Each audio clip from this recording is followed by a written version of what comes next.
It's been 45 days this past Wednesday since I started the dry age on my ribeye subprimal 15 pounds of ribeye.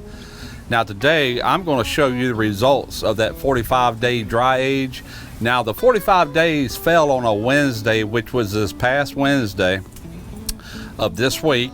And so I want to go 45 days exactly. So what I've done is I just took a little B-roll of me taking it, removing the twine, and then slicing it up into some gorgeous looking steaks. If they taste anything like they look, they're going to be fantastic.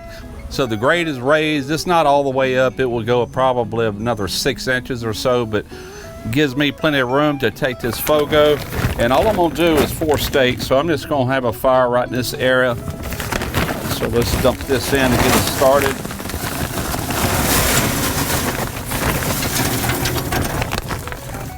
That should be plenty to get it started. Places a couple of these tumbleweeds in here. Put one right there.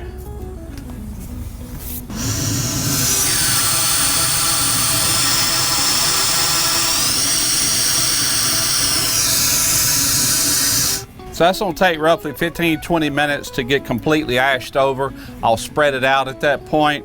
And we're going to start by doing some baked potatoes. They're going to take the longest. So I've got 4 russet bacon potatoes wrapped up in a heavy-duty foil. And we're just going to put them right on the charcoal and get them started first. Then we're going to prep up these steaks. I actually had the steaks sitting out trying to get up to room temperature in the core. That way you end up with a lot better cook. You don't want a frigid cold center when you start this. All right, we are going good enough. I'm just going to take and spread these out. Make them more into a flat layer. And that is hot. So what I want to do is take these bacon potatoes, just put them on the outer edges.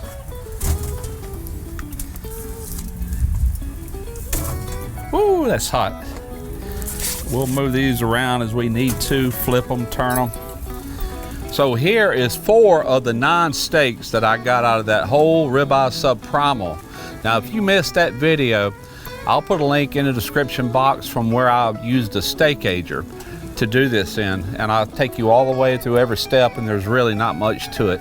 You basically pat it dry, you truss it up in this basket, you stick it in the dry ager, put it at 40 degrees, and you wait 45 days.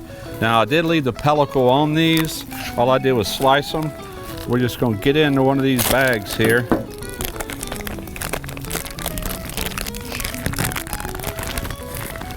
Do not throw your pellicle away. You want to trim it off, of course, but this pellicle, some people take and grind it up with hamburger meat to make an awesome burger, or you can also take and make a really good beef stock with it. So we're just going to work it around, get rid of any of this undesirable pellicle here. I mean, that stuff's like beef jerky right now. You really can't eat it like this. You could grind it, like I said, it's completely safe. Some people remove the pellicle while it's still a whole subprimal, but I found it easier just to remove it right before you cook it per individual steak. Now, that's a lot of fat right there. And if you're wanting to make your own tallow, there's nothing better than dry aged beef tallow. So I'm gonna take, and we're gonna trim this big chunk off of every one of these. There's still plenty of fat on the outside edges here, but more importantly, where you got your fat is your intramuscular fat. Look at that, it's just beautiful. Maybe trim a little bit more of this off. So there's pros and cons to dry aging, and obviously one of the cons is that you lose a lot of weight. This was 15 pounds when I started. It weighed in 11 pounds when it was all dry aged for 45 days. So I did the calculations. I lost 26% of the weight. But if you look at it like this, if you just go into a high-end steak restaurant and order a dry aged steak like this, the cost per pound of that is a lot more than what I paid in the raw steak. So it's worth more like this, even though I lost weight, than what it was when it was raw. All right, so I am seasoning up these steaks, and what I'm using is PS seasoning, Chop Shop. I love this stuff. It's garlic, pepper, it's got salt in it, and some other herbs, including, let's see, it's got green bell pepper, rosemary, dill. It's a really nice steak rub. So I'm gonna put this kind of heavy on both sides and also my edges. I try to keep my cuts pretty consistent. I think I got a little thick on this one, so it might have to stay on there a little bit longer than the rest of them. And what I'm wanting to do is hit about 118 degrees internal. And at that point, we'll take them off, we'll rest them, probably put some olive oil on them, and give them a real fast hot sear. This is a reverse sear method on the Santa Maria, the Lone Star Grillz Santa Maria. All right, so what I'm doing is I've got my meter block. I got 4 probes, but all I'm doing is putting 2 probes on each end, put the other 2 in the middle.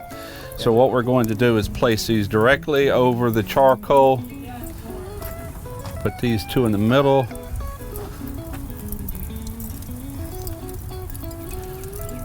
Get them a little bit closer.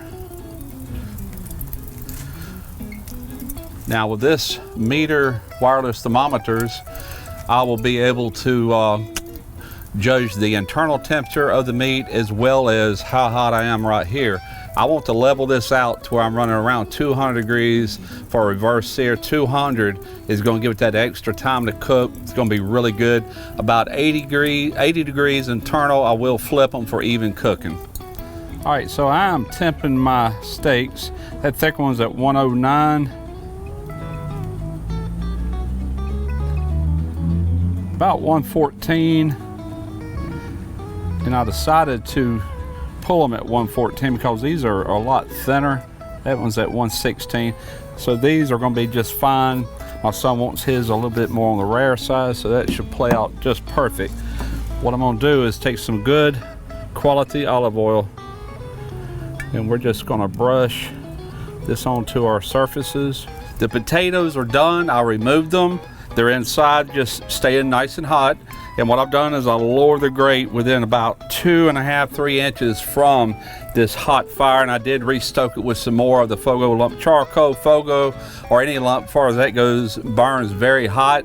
So anyway, we're ready to sear. So here we go.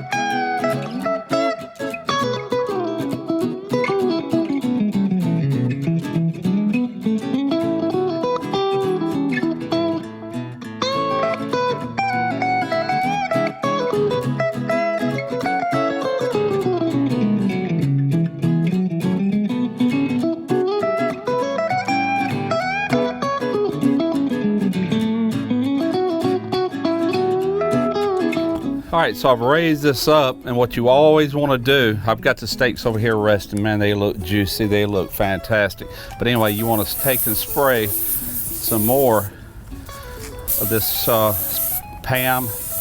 This is an off-brand, this is a Walmart brand, I think, same stuff. People ask me why spray can, why not rub it on there? This is why. It's very easy. You ain't gonna risk burning yourself. So that'll just bake in as this fire begins to die out, and it's going to be ready for the next go around. All right, let's see how we done here. I think I'm going to go with this one right here. By the way, if you didn't know it, Dow Strong now makes some really nice looking silverware. Really nice. All right, let's just cut right down the middle here. Shooting for more of a medium rare. Let's see how we did. Oh yeah, we definitely got the medium rare. Let's just take us a bite of this and see how we did.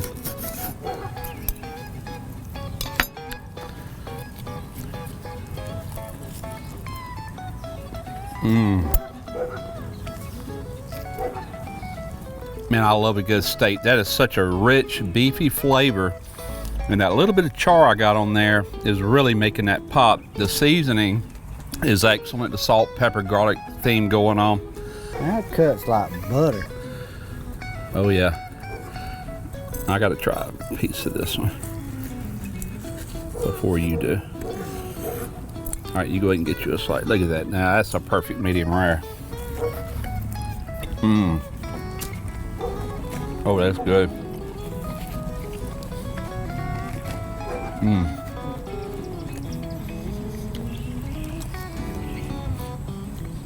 Wow. Down here in the South, us Southerners, we love our steak. Oh yeah. And that right there is hillbilly royalty approved. Well, I'm glad you think so. All right, we also got these baked potatoes. Let's see how we did on that. This is a loaded baked potato. It's got the bacon bits, it's got green onions, sour cream, and that is some 5-year-old aged cheddar. Mmm. Oh man. That pairs super well with this steak. I hope y'all enjoyed this video. Steak Ager rocked this ribeye. And of course the Santa Maria Perfect Steak Machine, as well as oysters. If you missed my oyster video, my last upload, check it out. That was my first time using the new upgraded Santa Maria grill from Lone Star Grillz. Well, I hope y'all enjoyed this video, and until next time, smoke your ribs barbecue.